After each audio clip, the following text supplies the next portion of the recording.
Hello langga! Today, share ko sa inyo paano ako magluto ng Bago yan, please like and subscribe for more upcoming videos.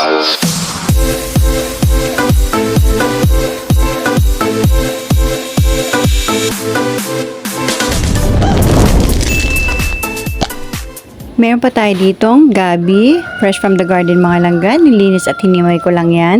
At nagtira lang po ako ng ilang pirasong dahon na buo. Kumulubot po mga langga dahil binilad ko po sa araw. At naglalagay din po ako dito ng pork. Optional lamang po ito ha. Ginger, shrimp, garlic, onion, yung ating pong giniling, at paminta.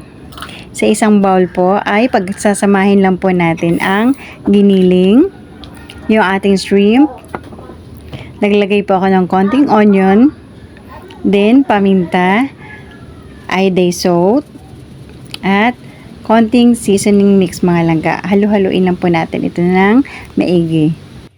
Alam niyo mga langga, itong laing parang adobo lang yan eh. Napakaraming version. At itong ginagawa ko is one of the version. Pwede nyo gayahin at pwede nyo ring i-level up yan. At kumuha lang po tayo ng mga isang kutsara at ibinalot po natin ito dun sa dahon ng gabi na itinira natin kanina. O diba, para ka lang nagbabalot ng suman. Char. Bala ko kasi sana mga langga, ibabalot ko siya ng pabilog tapos ipantatali ko yung stem ng gabi.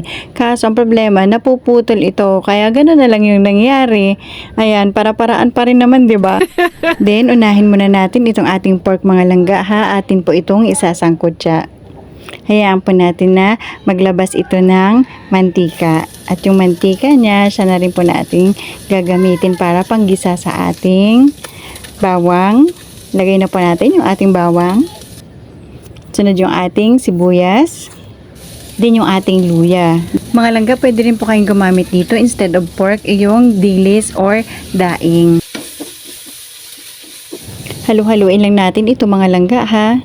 Then naglagay na po ako dyan ng gata. Kokomama lang po yung ginamit ko mga langga. Then paminta, patis, at nag-add na rin po ako ng tubig. Then yung ating seasoning mix at sasalansan na po natin yung ating binalot na giniling kanina. Yan, iayos lang po natin ito mga langga.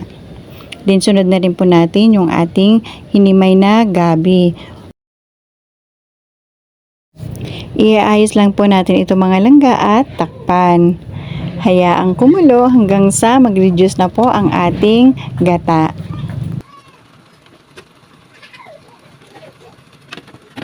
Pag unti na lang po yung gata, ilalagay na po natin itong pangalawang gata.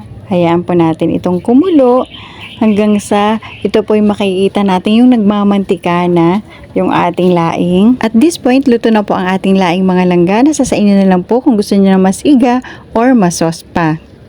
O siya, tara kain po!